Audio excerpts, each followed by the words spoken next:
So I think we should just start straight. And my humble suggestion to the panelists was, I wouldn't say forget about the slides, but let's have rather a conversation, which would give you a chance, not just introducing yourself, where are you from, and by you, but just to tell us, what do you think about this present world, which for us is very turbulent, that maybe there are corners of this world which are not necessarily so turbulent, or not, or more promising than Hungarians see things. So I would like to start with Sean Cleary, who is actually a member of our advisory board and already gave us some very, very, very interesting, complex insights about this big transformation. I would call it rather transformation than transit, because transit means that we know where we are going. Now, I think we don't know at all where we are going. So, Sean, the floor is yours.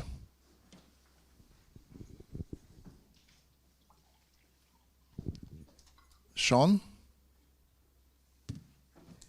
No. Can okay, Sean, can you hear me?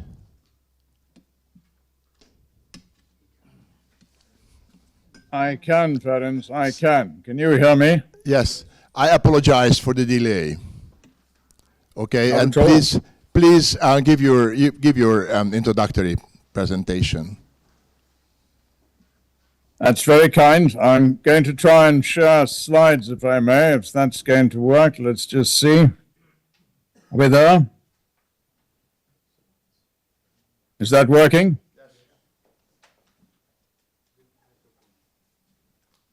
Good. All can hear, I hope. I'm literally going to try and frame this. Thank you very much, Ferenc, for asking me to join this panel. It's certainly an apposite moment to try and address these particular challenges. And I think the way in which the brief for the session is phrased is absolutely on the mark.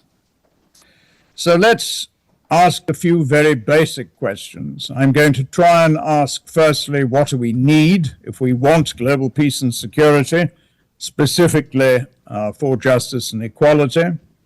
And why don't we have it at the moment, and how did we get here? So let me start in that direction. Just let me see. We don't seem to be getting this to move. There we are. So what do we need?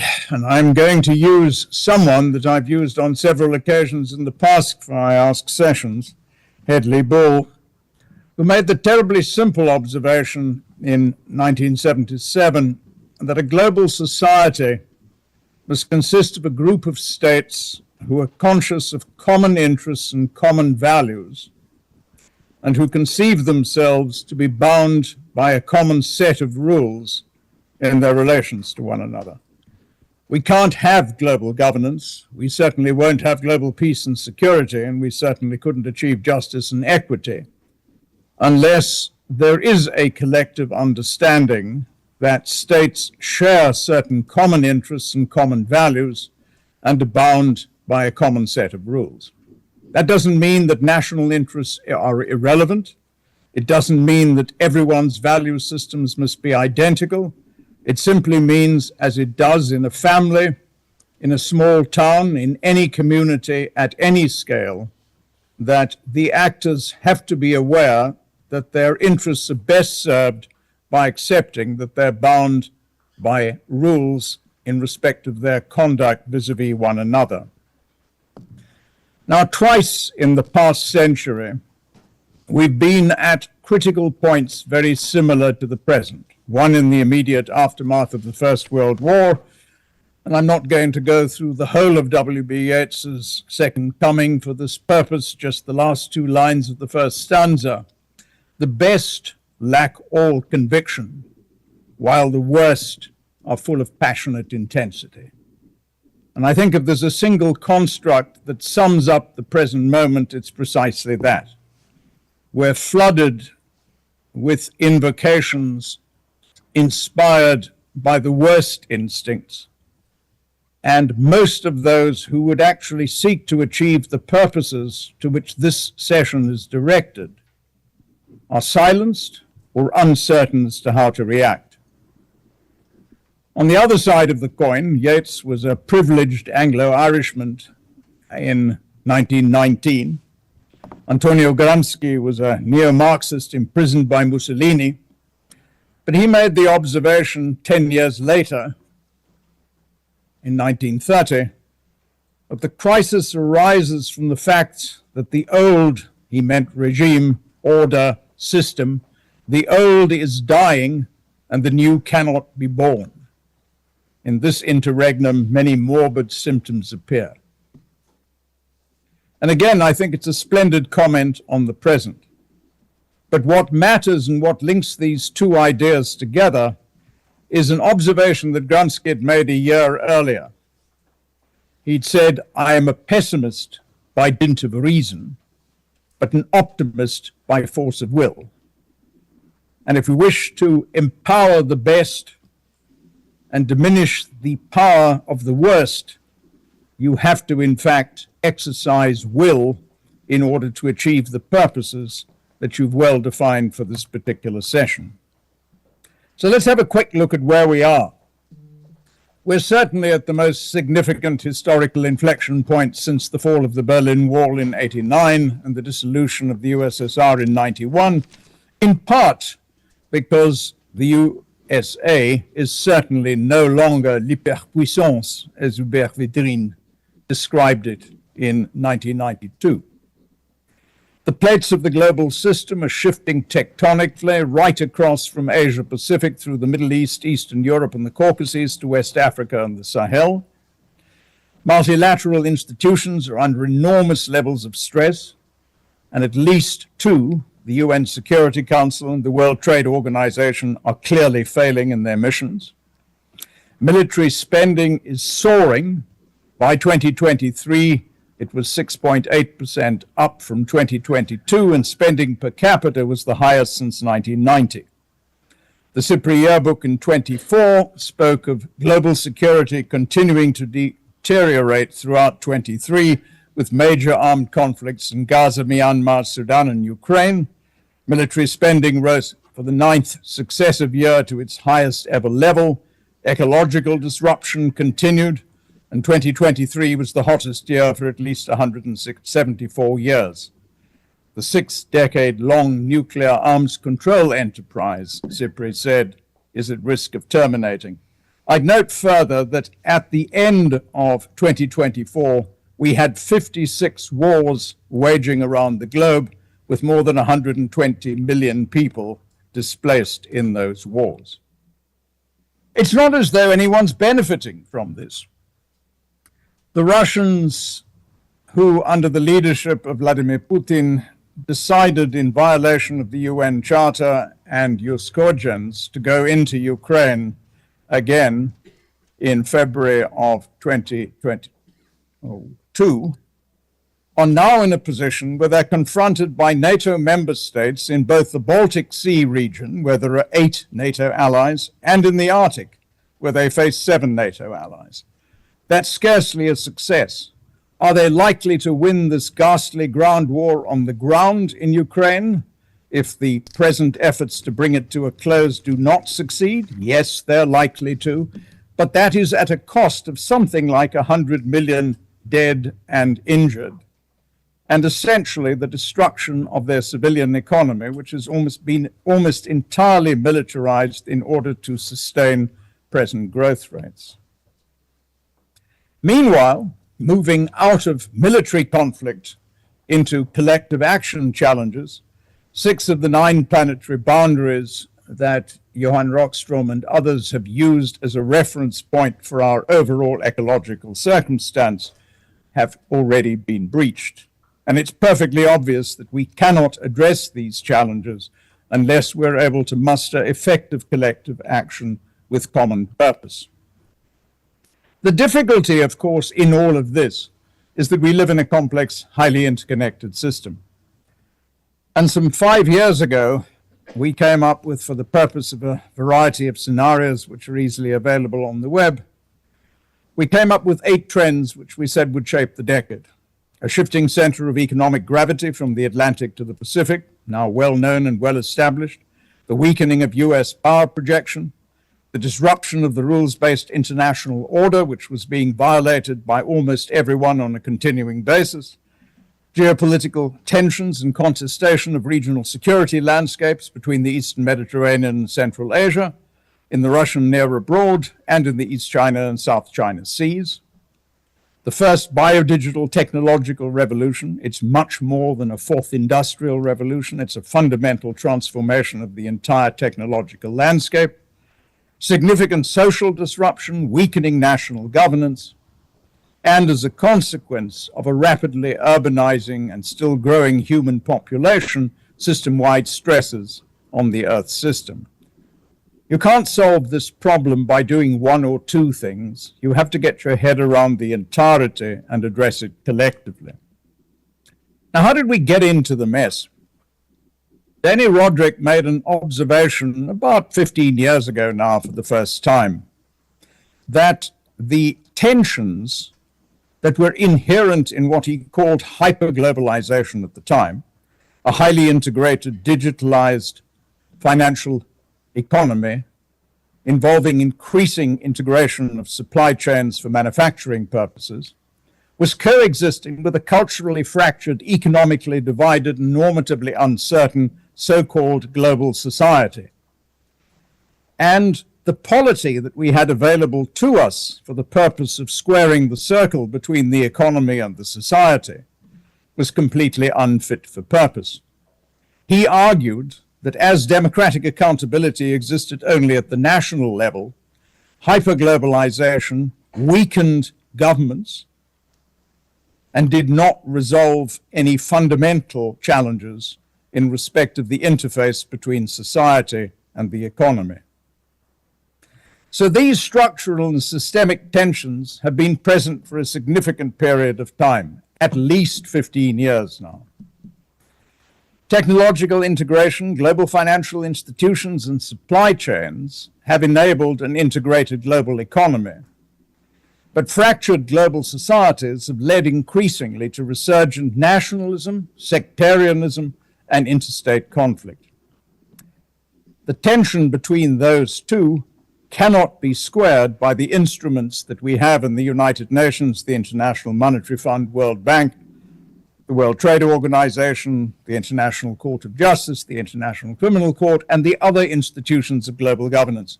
I heard Jody Jensen say in the previous session that the United Nations was no longer fit for purpose in any fashion. However, along the way, there have been a variety of transformative tensions. The original post-World War II institutions were increasingly challenged over the last 15 years by a rising China, which, as a result of the fact that it was not adequately accommodated, in particularly the World Bank and the IMF in terms of quotas and voting rights, started developing its own institutions in order to advance its own interests. A perfectly understandable response in the circumstance, but quite clearly weakening in respect of what passed for a global polity up to that point in time. And once Mr. Putin saw that happening, he became deeply concerned. You all know of his remarks at the Munich Security Conference back in 2007, where he challenged the existing order, said it was neither sustainable nor moral, and started trying to restore a capability for Russia to be able to control its near abroad. Meanwhile, the same tensions were having a significant impact on a national level. They were fracturing the capacity of national governments to provide equity and justice within their own societies. And we've seen 3 phenomena in this regard: the emergence of nativism as a consequence of forced mass migration about 10 to 12 years ago for the first time, but increasing and continuing. Populism, which is essentially democratic illiberalism, where democratic parties use illiberal tactics, frequently unrelated to policy per se, and prioritizing symbols over substance. If any of you think that may be what is happening in the United States at the moment, you're probably right. And then overall, a challenge to democracy in the traditional sense that we understand it as liberal democracy, premised on commitment to a constitutional system and competition for the fealty of the sovereign people by offering alternative political programs. It's worthwhile distinguishing between nativism and populism in this regard. Nativism, which focuses on the cultural entity of the state itself, Hungary is perhaps a good example, is a normative political objective, whereas populism describes the means that are employed in order to achieve those objectives. Once again, coming back simply for reference, Mr. Trump's campaigns have been manifestly populist, but the content of his policies is not entirely clear. The problem is we've reached a point where a number of problematic elements have now conflated and occurred simultaneously. We have at the bottom divisive multipolarity. We have these 56 wars around the world. We have major wars in Ukraine, in the Middle East, particularly between the Levant and the Gulf, involving a wide variety of states, some declared, some not. And in addition to that, the scale of what has been allowed to continue in Sudan over a period of now 15 years is absolutely horrendous. And that's apart from what's been happening in the Sahel, what's been happening in Myanmar, what is happening in the DRC with M23, and many other related conflicts. As I said earlier, CIPRI records 56 wars in November of 2024. But that divisive multipolarity is occurring at a time, look left, of normative fracture. Normally, if you have significant amounts of conflicts raging, you use peremptory rules of public international law and you use treaties in order to bring the conflicts under control and in order to mobilize the ability to be able to address them successfully. When you have significant divisions, significant uncertainty about what constitutes the rules of the road, what constitutes the peremptory rules of international public law, it becomes much more difficult to deal with conflicts in that way. And then thirdly, this is all occurring at a time when we are facing the largest technological revolution in human history, where infotech, biotech, nanotech, and neurotech are conflating on a scale absolutely unprecedented in human history. We have more postdocs working in research in these areas today than we had people with 12 years of schooling at the time of the Industrial Revolution between 1760 and 1860. And technological revolutions have always brought about significant economic disruption, social transformation, and political revolution. So all of these things are occurring simultaneously, and therefore this inflection point threatens fracture. I'm going to take two very quick examples to close out with. If we want to get a grip on the situation in Ukraine, this is a simple example. Going back to 2009, there was actually a set of negotiations around a draft European Security Treaty at the time, and the only two articles that are particularly important for our purposes this afternoon are Articles 1 and 2. In Article 1, it said the parties shall cooperate with each other on the basis of the principles of indivisible, equal, and undiminished security. Any security measures taken by a party to the treaty shall be implemented with due regard to the security interest of all other parties to strengthen the security of each other. And Article 2 said, a party to a treaty which is a member of military alliances, coalitions, or organizations shall seek to ensure that such alliances, coalitions, or organizations observe principles set forth in the Charter of the United Nations, Declaration on Principles of International Law concerning friendly relations and cooperation among states in accordance with the Charter, the Helsinki Final Act, the Charter for European Security, and other documents adopted by the Organization for Security and Cooperation in Europe, as well as Article 1 of this treaty, and that decisions taken in the framework of such alliances, etc., do not affect significantly the security of any party or parties to the treaty. Now, the critical thing is if the United States is stepping back, and in my opinion, that is quite a good thing for a whole variety of reasons. This war in Ukraine should never have been allowed to begin in the first instance.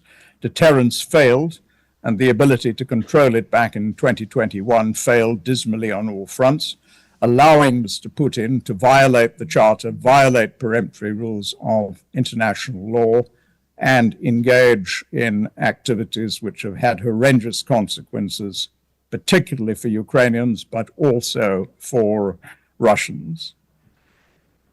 If we are going to do that, we have to replace what is with a security architecture premised on something like the European Security Treaty, which was under negotiation back in 2009. That would have to be buttressed by robust security guarantees, and I would argue in that particular context, bearing in mind the interests of different parties involved, that the United Nations does need, through the Security Council under Chapter 7, to play a role in respect of this, but the United States and China would have to act as guarantors of a European security treaty that involved all European states and Russia within the framework of this agreement. Easier said than done, but I can't see any other way to be able to contain this circumstance if we don't achieve that.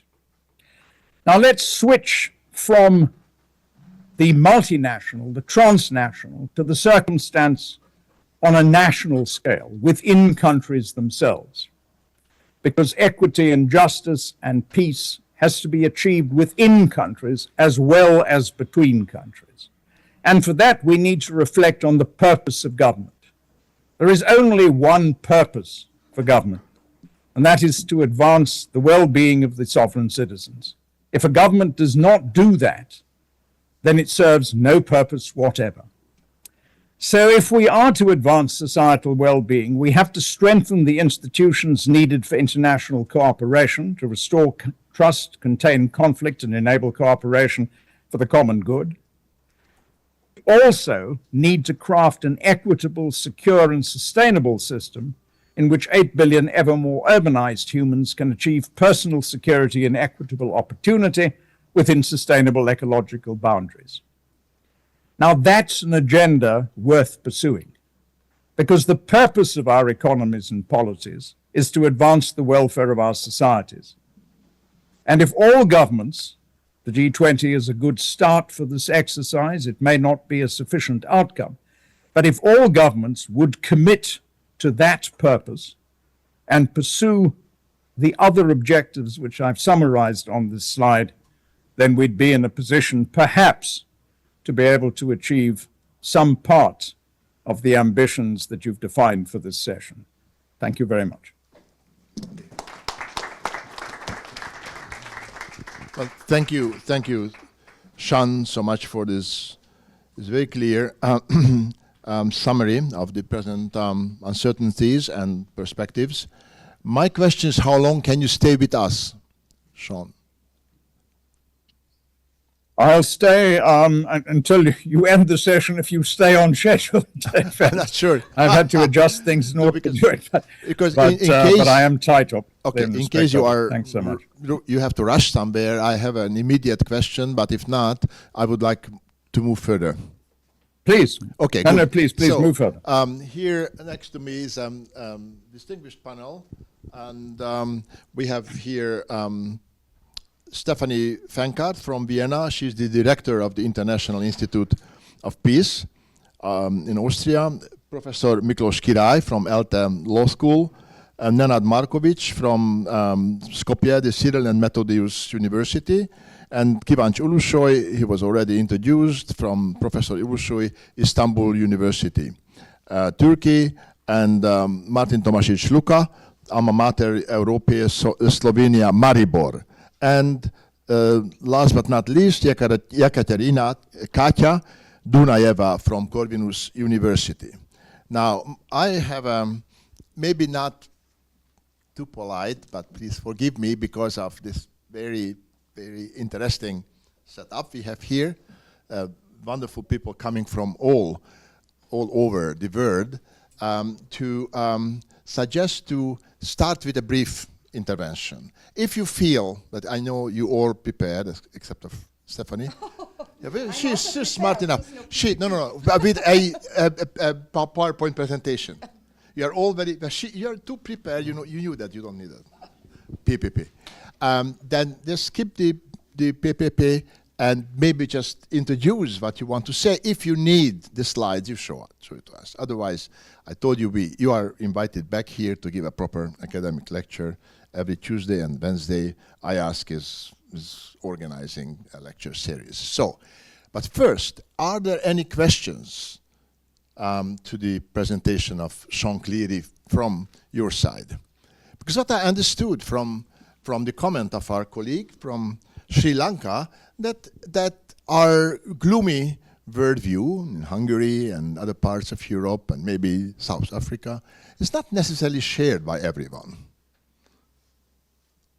Okay, so there are parts of the world where you have a more positive worldview, more perspectives, more, or a third kind of approach. Do you have any questions or comments to Professor Cleary's presentation? Don't be shy, please. Remember, you are here to discuss things. You're not listeners, you are partners in conversation. No one? Okay, then I turn to Stephanie, and you got 5-6 minutes, and then we can return after the questions. We can return to the panel. Please. Thank you very much. Thank you very much also for the speech before. I think it was interesting, and I especially appreciate that you coming from South Africa has been giving us a little bit of different opinion, obviously. I will be speaking briefly, I promise, about the role of the European Union. So I do know that the world is bigger, but I come from a European Union country, and I do think that the changes and the shifts are immensely felt in the European world, and I will come then later to what we can do about it. So it was mentioned before, it was mentioned today earlier, that we are facing a huge, I would say, a massive geopolitical shift. In international relations, we have been discussing in the last years. Interestingly, I would say maybe 4 years ago, we cannot forget that today is the 24th of February, so today is actually the 4th day when the war against Ukraine started. It's actually today. And this is something what the what the Europeans did not really see coming. We thought that wars on European soil is not going to happen, especially between states.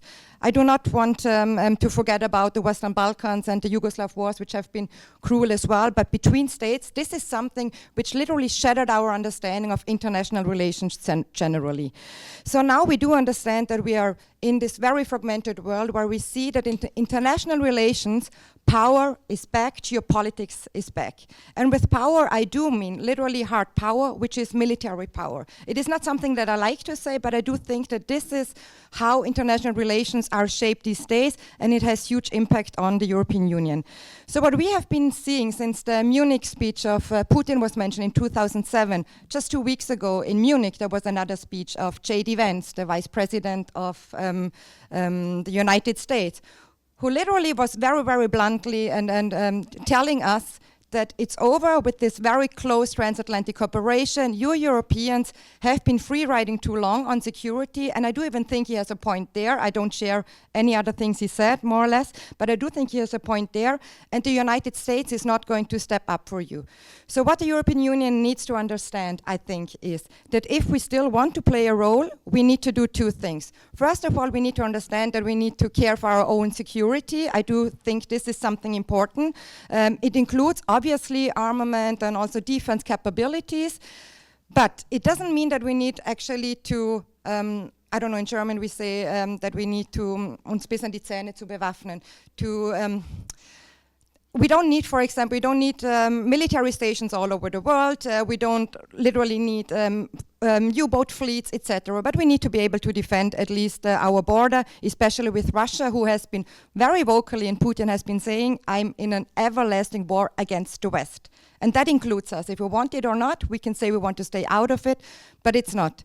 Unfortunately, wars are not happening only on let's say, on the battlefield. I mean, it's very obvious that for the Ukrainians, it's a tragedy which I cannot even amount for, with millions of refugees, the destruction of infrastructure, traumatized society. So this is really something we absolutely forgot because we used to live in peaceful times.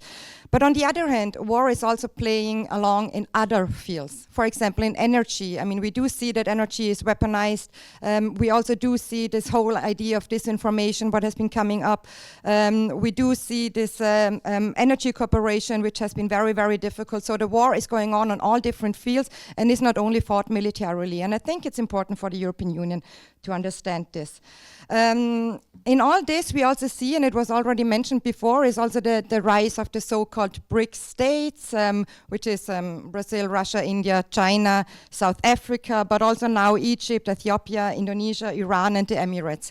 What they share, and I don't really share this idea of democracies against autocracies, because South Africa, for example, is a democracy, India is one, Brazil is one.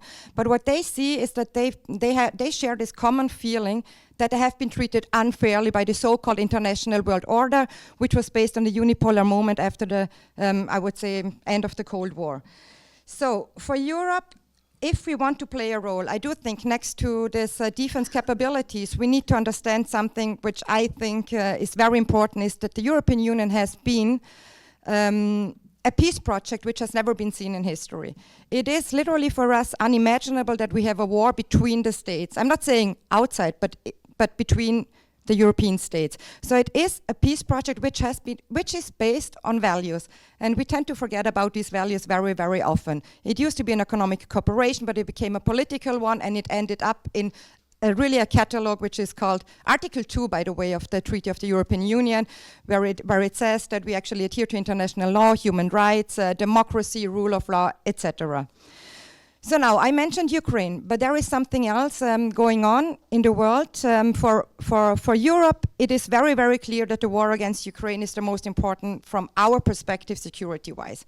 But there has been ongoing, unbelievably brutal war in Gaza and after the horrific terror attack.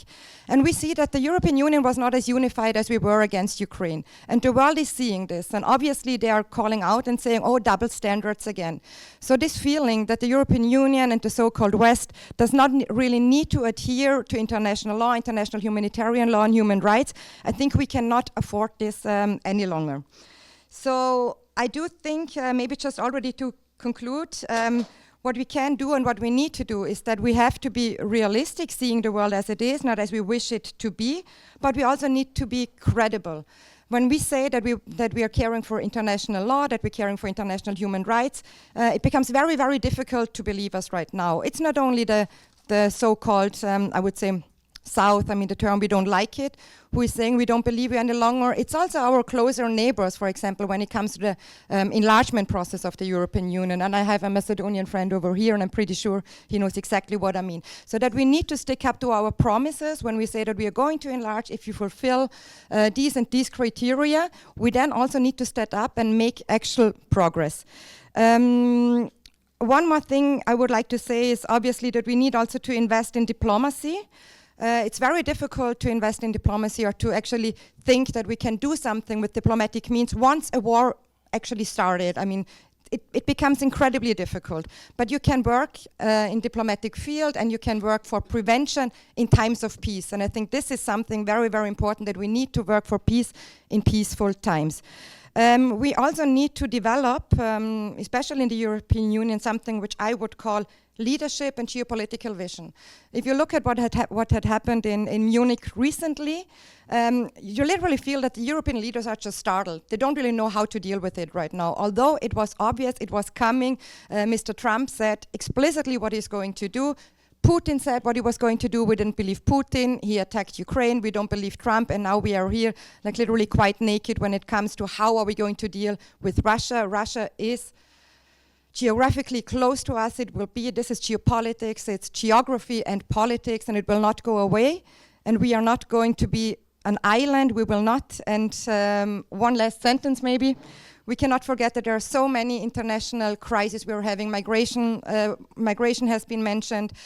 Obviously, climate change, which is one of the biggest problems, international criminal organizations, international terrorism, digitalization, you name it. All these issues we are not going to be able to solve as nation states. It's just not going to be possible. So we need to work together, and we need to find these islands of cooperation, also with states we think are not following our democratic path. So it's not going to work without China, it's not going to work without Russia, it's not going to work without the Arab world. And maybe I already leave it here, and I'm very happy to listen to you, what you think, and maybe to get some ideas from the young people.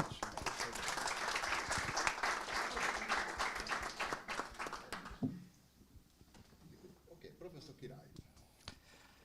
Thank you very much. First of all, I just would like to briefly refer to Stefani's intervention or contribution. I teach European law, EU law basically, and her lecture reminded me that the original aims, the original goals of the European Union or European integration are still valid. These goals were creating peace in Europe, avoiding another war between France and Germany. The second one, to preserve European integration as a global player in the world. And the third one is to resist against the Russian threat. And now we can experience that it is not history, it is the very present. So the role of the European Union is enormous. But now I would like to speak about another subject, which is related to the phenomenon mentioned by Sean, the largest technological revolution in the history. And I would like to mention one segment of this, the artificial intelligence and the regulation of artificial intelligence. And as it is indicated on the first slide of mine, the competition of the different regulatory models. I have 30 slides, but I'm not going to present them, following the humble suggestion of Ferenc. What I just would like to mention that I think the title of our panel is excellent. Governance, Justice, Equality in Turbulent World. Yes, we have a very turbulent world, and if we think about the regulation of artificial intelligence, we have to admit that there is no real governance, no equality, no level playing field, at least in global terms, and this is dangerous. I would like to focus just on 2 points. One is the definition of artificial intelligence, and the second one is the different regulatory approaches of the European Union and the United States. Regarding the definition, it's relatively easy. My task is relatively easy because there is a kind of convergence regarding the definition of artificial intelligence. It should be a machine-based system which follows certain defined objectives, human defined objectives, making predictions, recommendations, and decisions. Of course, there is a kind of evolution in this definition. Recently, in 2023-24, autonomy and adaptiveness were added to this definition due to the very fast technological development. And we can see the different sources in the United States, in the EU's Act on Artificial Intelligence, in the OECD recommendations, that they do apply more or less the same definitions. But how about the regulatory approach. And this refers to the great gap or even schism between, for example, the EU and the United States, because the regulatory approach of the European Union is very cautious, very comprehensive. This Act on Artificial Intelligence has 13 chapters, 113 articles, 180 preamble paragraphs, and I could continue. So it is a very sophisticated set of rules. And this is a risk-oriented code, I would say. The European approach would like to avoid the risks which may come from the application and development of artificial intelligence. They are prohibited activities. I'm not going to give a presentation on these prohibited activities, and they are so-called high-risk activities of the artificial intelligence. And we have all the detailed rules, control, market surveillance, transparency, and so on. Then let's jump to the other side of the Atlantic. We can confront with a completely different approach. That is the National Artificial Intelligence Initiative Act. And according to this Act, the main aim of regulation in the United States is leadership, to guarantee the leading role of the United States in the field of the development of artificial intelligence, and to prepare the US workforce for the application of that. And there are very few words on the possible risks of the development of artificial intelligence. President Biden passed an executive order on the safe, secure, trustworthy development and use of artificial intelligence, and this is very symbolic. It was repealed on the very first day of the presidency of Mr. Trump. It was repealed. Not only repealed, it was deleted. You cannot have access on the internet anymore to this executive order. So it seems for me that there are two words in this field. Of course, we may explain the different approaches with the different AI infrastructure, for example, different economic policies, different legal traditions, different political priorities.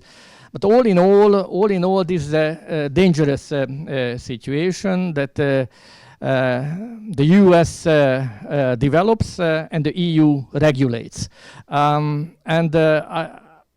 I do not see the right balance because if Europe over-regulates this area, it may lead to a backlog.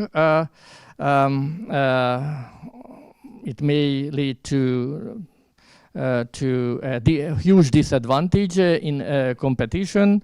While development of AI without limits, without legal limits, can be very dangerous for the fabric of the society. And I do not know I do not see the compromise between these two regulatory approaches. Thank you very much. Thank you, Miklós.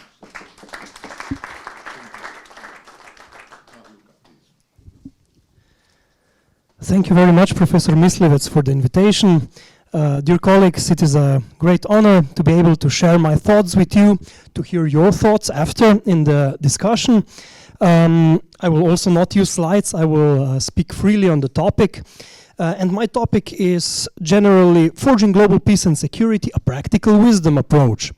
So the main idea is, I was thinking about the topic of this panel, and I wanted to try to connect the more philosophical part values, what values we need in international relations, in public international law, as colleague mentioned before, and how it connects to the practical reality at the moment. So my starting point is, I think, very much similar to the one that the colleagues have described. I will be a bit more Legal experts, lawyers. Yes. I'm primarily a lawyer, but I also have a background in international relations, so I've dabbled a bit in it as well, and I will try to join, legal philosophy and international relations. Let's see how it goes. So, to be a bit more colorful, we live in a world on fire. So this fire has already been kindled. It is not yet clear how high the embers will be and which of the countries and who of us it will burn. So the general trend that we are seeing is international politics moving from a positive sum game, which it hopefully should be, and which I think we are all on this panel striving that it again becomes, towards a zero-sum game. So we see the situation in the Middle East, the cultural clashes ensuing from mass migrations, thinly veiled threats of nuclear annihilation, erosion of Enlightenment values, global peace talks excluding Europe, and so on. A very volatile situation. So we can see that public international law that was mentioned before by dear colleague is in sort of a dialectical relationship with these happenings.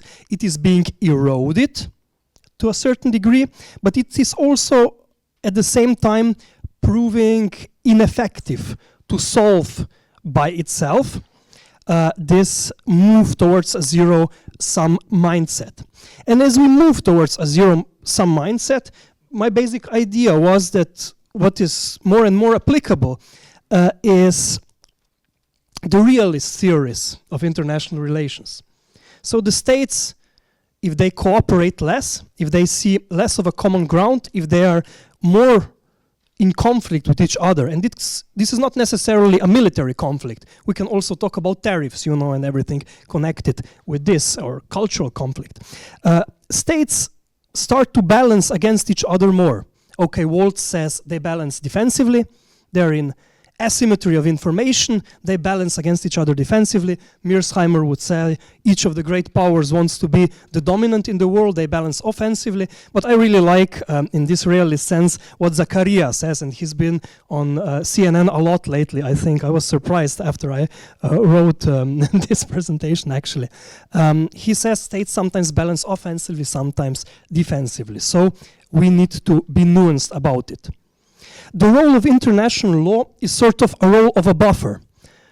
Koskaniemi says, a gentle civilizer of nations. So it's not enough that it would prevent conflict, but it is something that can stave it off a bit or slow down this move towards a zero-sum game, and perhaps also serves as something that can help us bring out of it. So why I'm saying international law, some people are, skeptical. At least states pay lip service to international law. Even, terrorist organizations try to justify their actions in terms of international law often. So there is something there. The erosion of international legal order has several consequences: more conflict and instability, weakened human rights and justice, rise of power politics, damaged international institutions, greater impunity for atrocities, and most importantly, return to might makes right. So this erosion will force us to make critical ethical choices. If we want to re-establish it, certain the international legal order that we desire, a more positive sum international legal order, we need to make some ethical choices. Why?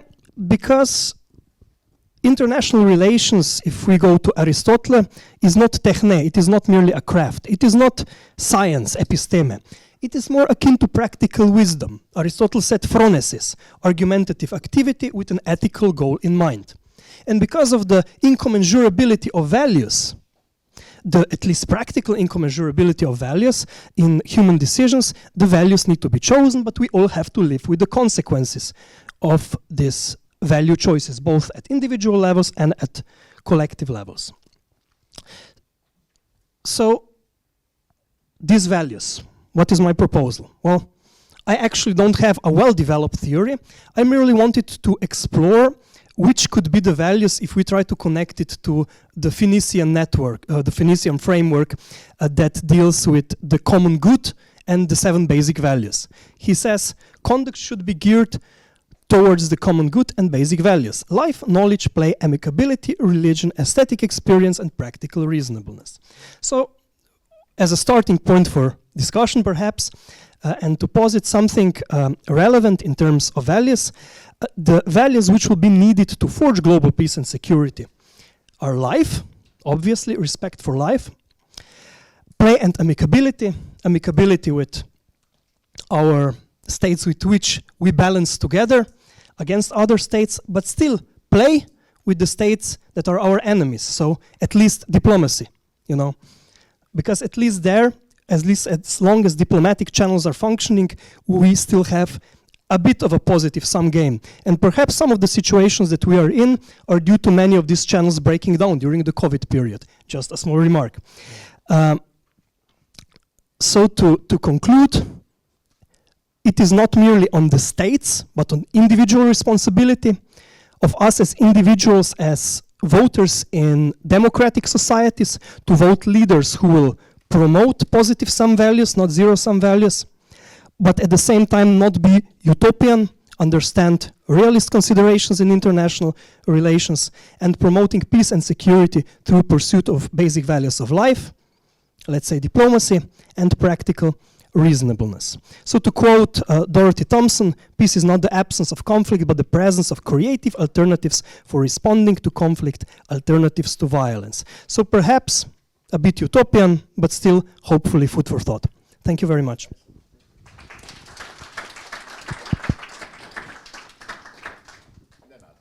Thank you very much. I was afraid at the beginning that my presentation would be kind of way off, but then after the first and especially the third presentation, it kind of keeps the debate regionally engaged, so to say, because I'm going to speak about the region of Southeast Europe and North Macedonia through a micro example, because if the first session was the pessimistic macro picture, this is the pessimistic micro picture from a certain country and a region. Yes, of course, we'll engage into that. If we are, I don't even need to state that there is complete change of geopolitical and security landscape. We spoke so much about interregnum, and it's really redundant to go over these points. But I'll try as a first point to make a freeze frame of the region of Southeast Europe at this moment, because it seems to me that the more we Europeanize, the more we democratize, the worse we are.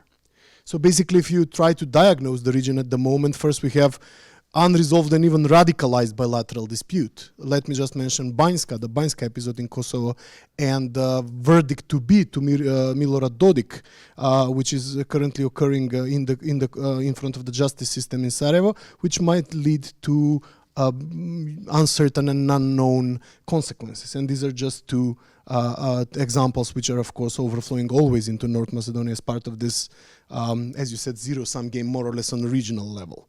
On the other hand, there is a complete stalemate of the enlargement process in the Balkans, where North Macedonia cannot even start the negotiations after we had the third veto in a row after the Greek and the French veto. Montenegro and Serbia are negotiating with a snail-like speed with the European Union. Albania just started the negotiations. All the best to them. Probably they can be a success. Hopefully they can be a successful example. And I will speak a little bit more as an isolated point about the loss of leverage of the EU in the candidate countries. It seems that this loss of leverage in North Macedonia is now complete and finished just today, and I'll tell you a little bit later why. Then, if you go even deeper into some kind of political energies, you have very polarized political campuses in all society, which is, according to me, not the ethnic, not the religious, but this division between sovereignists and you might call the other campus liberals, internationalists, cosmopolitans, whatever you want to use, pejoratively or affirmatively. This is the most underlying and most polarizing clash at the moment in all societies, including North Macedonia. And there's, of course, uncertainty over the change of your administration. At the moment, we are in a situation in my country where there is a radical opposition to Trump, which is being qualified with the worst possible qualifications. There was a huge scandal the other day when a friend of mine kind of gave him, as we call it, the tongue soup, all the negative qualifications. There were even proposals in public that should be pursued in front of the courts, which is clearly breach of the right to speak, of the of free thought. And on the other hand, there is complete erratic optimism on the side of the government, which I will address also later. What is not very often seen, and is a very malign underlying factor in the Balkans, Western Balkans as it is sometimes pejoratively called. It's almost a pejorative qualification. There is also a clash of so-called world projects, which are copies of the Ruski Mir project, basically, like the for instance, Srpski Svet projects, Serbian. But there's also counter projects of Albanian world, and now the very unsuccessful attempt of Bulgaria to establish some kind of control over North Macedonia via the veto policy. Let's call it some kind of initial phase of a Bulgarian world project. And of course, there is always a systemic presence and influence of external actors waiting for their chance. I mostly here would point to Turkey in the first place, which is the most potent actor in the Balkans possibly, then China, and then probably Russia, depending on what kind of influence they project in the region. The sovereignist comeback, the comeback of sovereignist politics, and the comeback of the strongman politics is not good for the region from two possible reasons. There are two possible reasons why it's not good for us. First, it might empower authoritarian regimes and populist style of leadership in general, which we have in abundance already. So basically, this might give ideas to people, which they already have. They just have to develop them a little bit further. I hope not, but I'm really skeptical about that. And in the case of Kosovo and Bosnia and Herzegovina, not so much North Macedonia, it might shift the balance of power. It very much within these societies, which always reflects on us. We don't know whether the pressure on the regime in Serbia and the possible change might shift the balance in general. It's kind of a gravity point of all this sovereignist logic, all this strongman politics, etc., etc. We'll see about that when the time comes. But what is really negative for the EU is what I call the vortex of negative events. And I'll speak about the vortex and then about the reasons and then a little bit how North Macedonia responded. First, there is obviously a lack of strategy in the enlargement process in Southeast Europe, which led to a loss of leverage. This is the result. This is the result. I will speak about the reasons a little bit in the next slide. Then, in a security sense, there is decline of security and geopolitical importance. If you are not seated at the same table, if you are being ignored, if two great superpowers tell you that you are not invited, then you lose leverage in candidate countries immediately for many other reasons, but this is probably the final nail in the coffin where you are not really seen as a very serious actor. And you will be probably surprised by my next comment, but withdrawal of US aid as an important tool for maintaining democratic minimums reflects on the EU as well, because that's the same energy. People that would support, I don't know, they would journalists, analysts, intellectuals that were supported by programs of USAID is the same political energy that tries to maintain at least some normality and rationality in the EU story about the EU accession and EU conditionality, and the EU often doesn't really help in the process. That's the worst part. The EU is an unreliable partner. I spoke to one of my friends that is very pro-Trump, and I said, do you really believe him? And he said, we are not making your mistake. We are very aware that he's unreliable. You were not aware that the EU is unreliable, and that's your mistake. That's why we are in power now, he said. And I said, touché. I give up. I completely give up. So why did the first thing happen, as speaking about the loss of leverage? Uncertain direction of the EU in the last decade, and even maybe more. Completely unclear vision of what's to happen with the Balkans. A friend of mine, Marta Špala from Poland, said, do you know why you are not being integrated as North Macedonia? Because you're not important. And she's completely right. Only Vučić tries to maintain the story that Serbia is important, but let me tell you, none of the countries that are outside of the European Union in the Balkans are not as important as they personally want to think. But that doesn't really justify the European Union and then loss of compass in this regard, especially because they enforce the stabilitocracy or stabilocracy, as is called policy, which in fact feeds authoritarianism and plays along the lines of this authoritarianism. As long as you keep your country stable and don't ask for too much, you're a good guy. That's basically the fundamental idea. Then the second, the security backlash. There is reliance solely on USA. You already explained, I don't need to just restate it. Lack of reasonable European defense strategy completely. And too much commotion, absolutely too much commotion. And then you wake up and you are not called to the birthday party anymore. Basically, you overstate your role in the world, obviously. And as for the last point, which was basically withdrawal of US aid, well, if you listen to Trump reading all those programs, if you saw his press conference reading all those programs, what the US aid was sponsoring, and you see the results, for instance, in North Macedonia, that is constantly prone to democratic backsliding, then you cannot, you must say the guy is right. So much money for elections, so much money for democracy support, so much. What's the result? Let's see the Freedom House scores. Oh, they are democratically backsliding again. Happened to Serbia twice in 30 years, very heavily. It will happen to us probably 3 or 4 times before we get into the European Union with this dynamics. Okay, I wanted to read certain numbers of a recent, just 3 days old, public opinion poll in North Macedonia, how people think about the European Union. I will just read 2 or 3 information. 62% of the population supports North Macedonia membership aspirations, which is still relatively high, and puts a stop to a 4-year decline in the support. There was a 4-year constant permanent decline in the support, and now it's stabilized at 62, which is still very high, if you ask me, judging by what's happening in the country. Big disparity between Macedonians and Albanians, the 2 biggest ethnic groups. Albanians much more vividly support the Euro integration process. The process is still important for 70% of the population, and 43% of the population think that the obstructions from the neighboring countries are the biggest impediment to Macedonia's EU accession progress. Economic expectations remain predominant for support of EU membership, and nearly 60% of pro-membership respondents are motivated by solely material expectation. What is Euroscepticism based on? Cultural threats, loss of identity, bilateral pressures.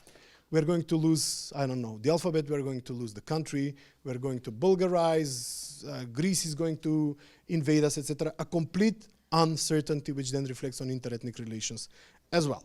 So, without further ado, I had a slide on strategic autonomy of the EU, whether this is viable or not, but I think that we will discuss this. I think in the discussion it will appear. Let me just tell you what are the possible scenarios and the response of our government for the Balkans at the moment. The first one is hasty enlargement. The EU kind of wakes up from this nightmare and says, listen, we have to integrate the other countries. We have to do something. Highly unlikely. I don't think so. I'm not an optimist in this regard. Complete sidelining of the enlargement process. Also unlikely. But somebody mentioned Montenegro. I think that the real path in the enlargement process that Montenegro will be made the example, possibly integrated by 2030, just to keep the illusion that the process of enlargement is alive. Probably Montenegro will be sped up. We could have been Montenegro, but we won't be. Probably Montenegro does not border Greece and Bulgaria. That's their big geostrategical advantage. So we'll see. I think that the Montenegro scenario by 2030 is probably, and nobody else, I guess, is the most possible from this standpoint. However, today our government supported US administration's resolution on the war on Ukraine and clearly stated that they won't support any EU-driven, EU-drafted declaration or any kind of document that would give some kind of blueprint for finishing the war, which tells you that the European dream is more or less over. The message is not blatant, the message is not direct, but the message is very diplomatically sugar-coated and packed. We rely on the Trump's administration, and we really don't care what EU has to say, because we have tried so many times, new veto and a new veto and a new veto, and we are tired. And the political and the public opinion, the political public opinion in the country does reflect this mood. So there is very low incentive for furthering the integration, especially because it's been there is an identity threat felt throughout Bulgaria, etc. And what really our Prime Minister and his team figured out, this will be an era of transactional politics. So we are trying to get into these transactions immediately, as he said, to grab the first row seats with the new US administration in order to get certain benefits from it. It seems to me as the same type of optimism at the end of the day as I personally had in the EU, and then kind of felt very disappointed.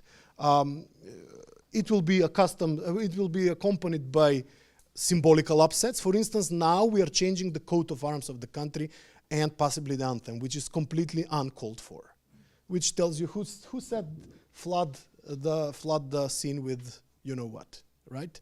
This is that type of politics. Just, yeah, you said it. This is that type of politics. Just throw in the coat of arms, the anthem, possibly the flag, and flood the debate with completely irrelevant things. Completely relevant things, which, for instance, there was a proposition that the national anthem should be intonated, should be played in elementary schools and high schools every morning, and of course schools from Albanian community said no way. And it finished, but it flooded for 2 weeks or 3 weeks the complete media setting with some kind of completely useless symbolical debate.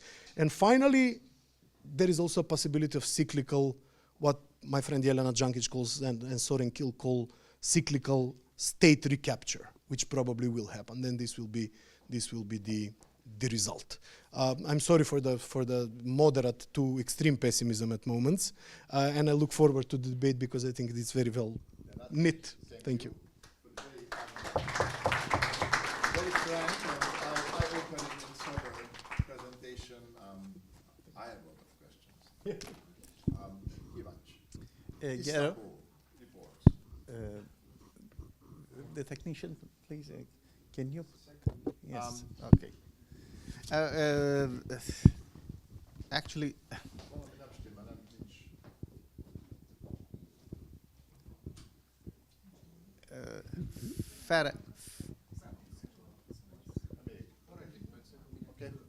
is it working? I don't. Is it working? Yeah.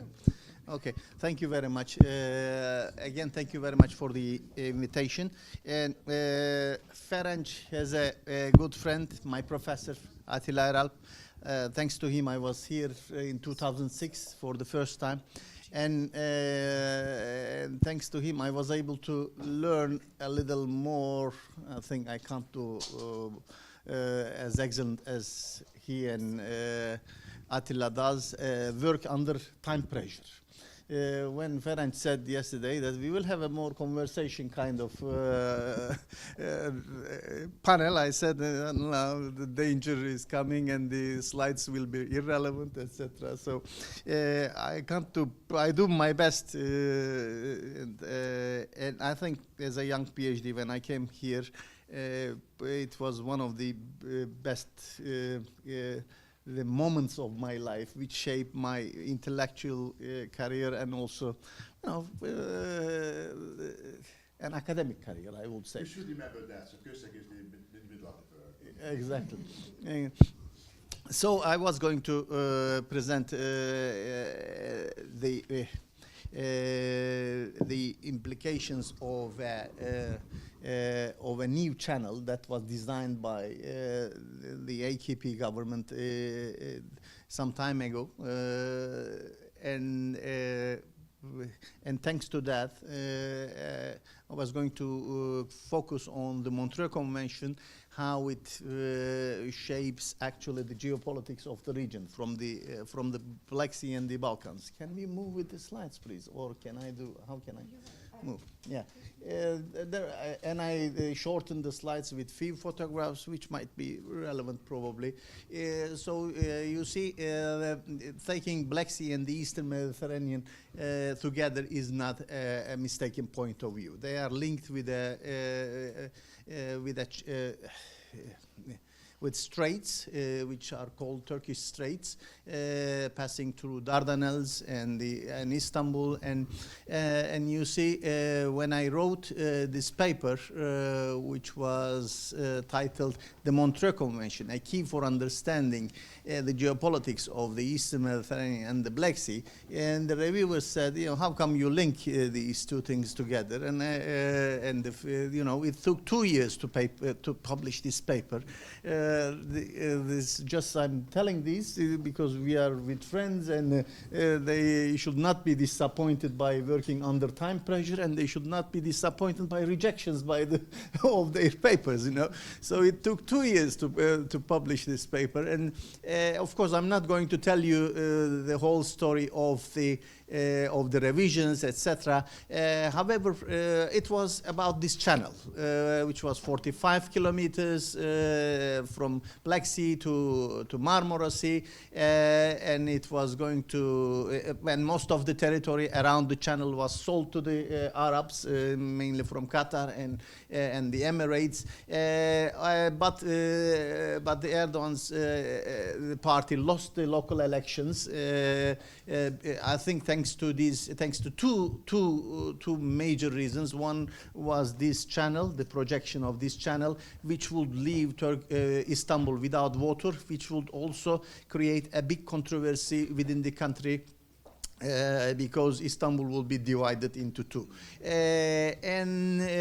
so he lost the elections. He lost the local elections second time. Losing local elections for Erdogan was more disappointing than losing an election in country-wise. I mean, you know, he is so much attached to Istanbul that that's why he is trying to basically get rid of the new governor of of Istanbul for second time, but he was not able to do it, and he has been pressurizing to do that. But yes, one of the reasons was this, and it was opposed by the climate scientists and the locals of Istanbul, etc. But also he was threatened by a memorandum of 101 generals from the army, and most of them are still in prison because they were. He was supposing that, he was also thinking that that another coup d'état might come, initiated by the retired generals. So they most of them are still in prison. And I will say that questioning the status of Bosphorus or the transition agreement of Bosphorus is as an existential question in the case of Turkey. That's why many generals reacted to that. That's why and there was a big resistance from the population in Istanbul, and he lost the elections.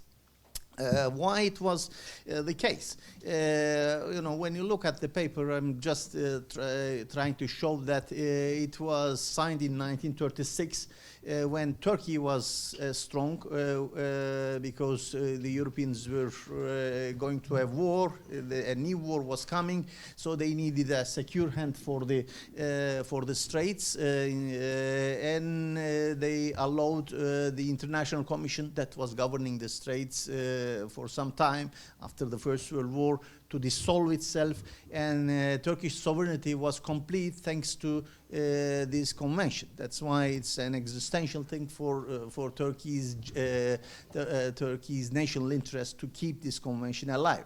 It was also a key convention that regulates the passage to the Black Sea, because the Russians at that time saw that the Black Sea is their soft belly, and there could only be a challenge to Russia from Black Sea.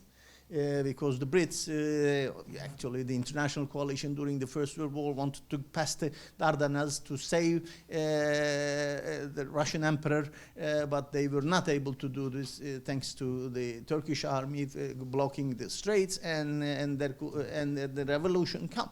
So this time, when I wrote this paper, it received a big reaction from the reviewers of the doing that because I was they were suspicious about whether I'm defending the Russian interest. No, in the case of this Montreux Convention, we saw that the implementation, the proper implementation of convention was was essential for Russia, and Turkey in the between the war between Ukraine and Russia was able to defend it. And during the major negotiations of the grain trade during the war, just a year ago, Russia pressurized Turkey to keep the convention alive because Britain offered that an international coalition of ships could carry the grain from the Black Sea and Russia for about for about 10 years. When we see that there are rumors that the Montreux Convention could change, pressurizing Turkey that Turkey should not allow anyone to breach or to change the convention at any cost. So this is a very important convention which shows us the geopolitical balance of the 1930s and the geopolitical balance of today. And my conclusion was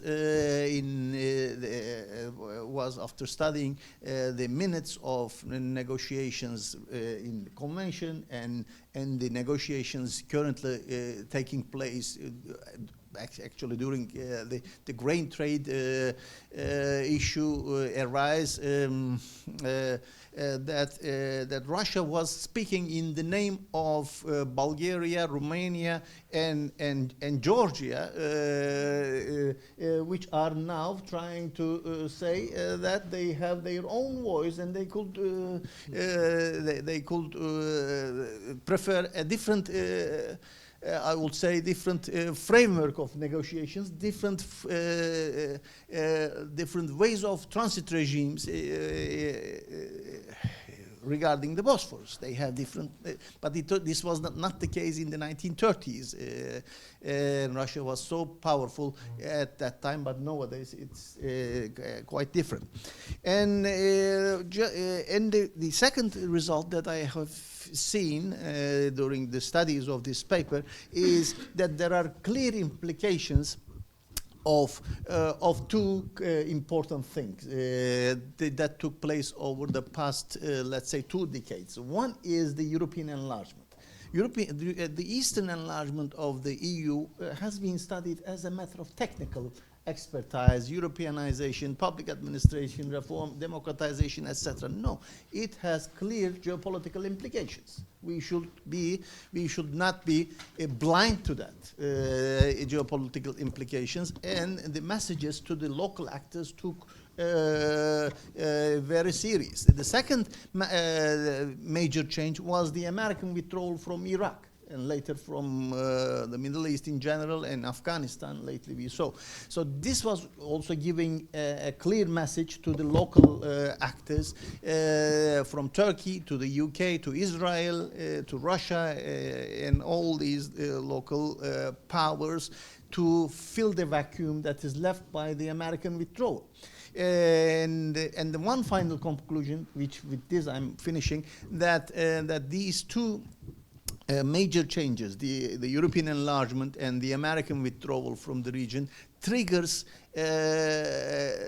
not only a power projection towards the region by Russia and China, great powers, other great powers, but also triggers a competition among the Western allies, within Western alliance, from UK after Brexit, EU, Turkey, and Israel in the region. Thank you very much.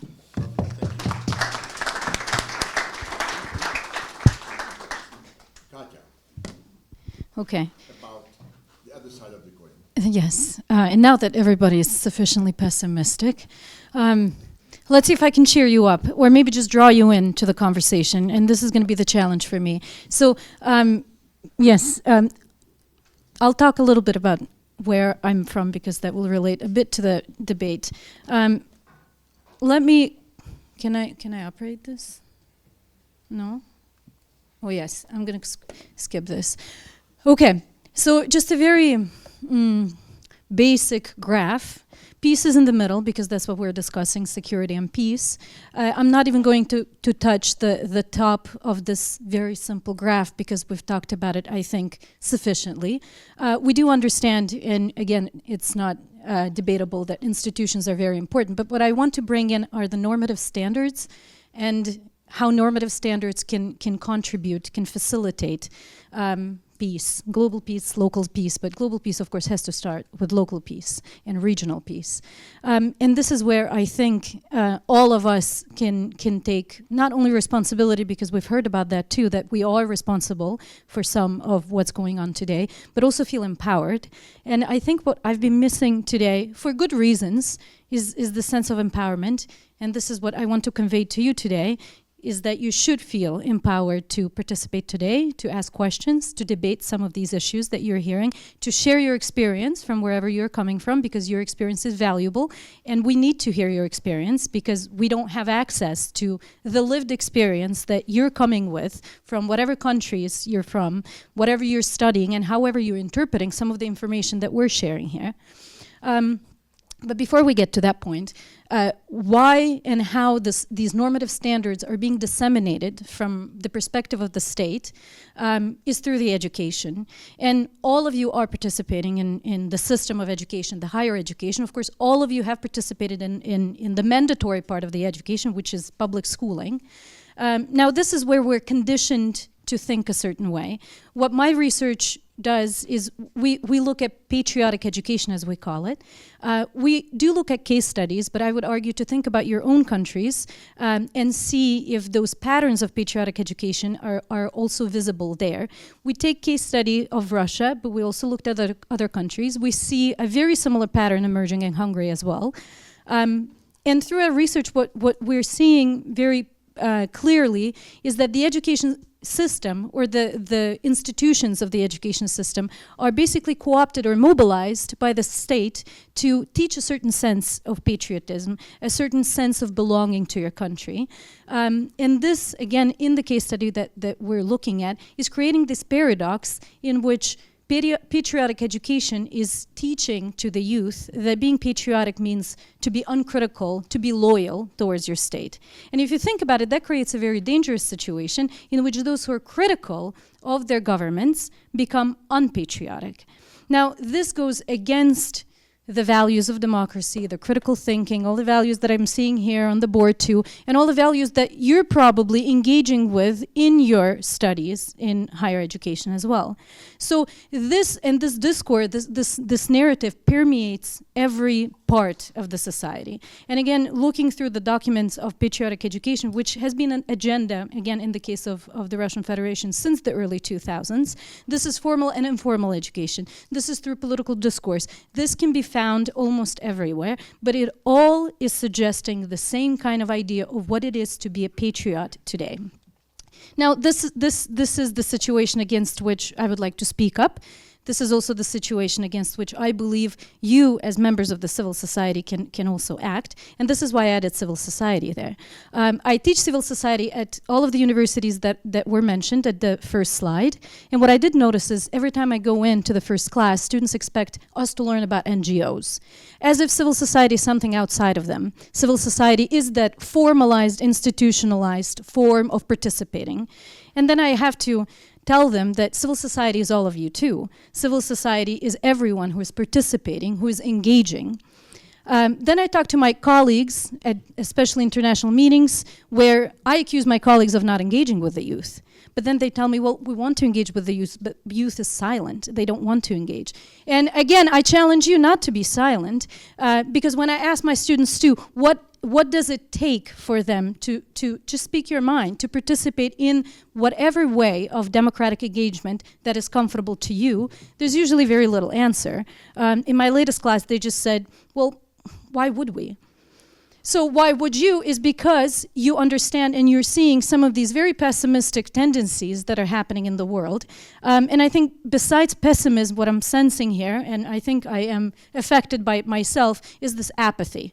Well, what can we do if the security institutions at such a high level are failing us? We're just going to go with the flow and being failed. And if there's one message, well, I have a few more slides, but I don't think we need to really go there. This is just to say, why isn't, I mean, you can ask, so why doesn't the governments just simply engage in peace education, in democratic education? Well, it's not in their interest. And oftentimes, this is what we are seeing. These are some of the reasons why. And again, we can see it play out very clearly. This challenges the authority. And what authority wants to be challenged, right? This challenges the dominant narrative that is being proposed by the state. And this is why I believe we come to this point of civil society being ever more important. Now, civil society is where these narratives can take place. I don't have a definition of civil society. There's a struggle to really define what it is, but I want to encourage you to think about it as you being part of it, as you taking up the opportunity, like this session now and this winter school, to think together, because what I'm also missing and craving, in fact, are the local voices. We cannot make decisions without the understanding of what is happening through your experience. And again, I will come back to the word lived experience, because then we're talking disengaged from one another. So I'm not going to take up more space here. I invite you to take this opportunity to speak up your mind and engage with us in a very important discussion that we've been having since this morning.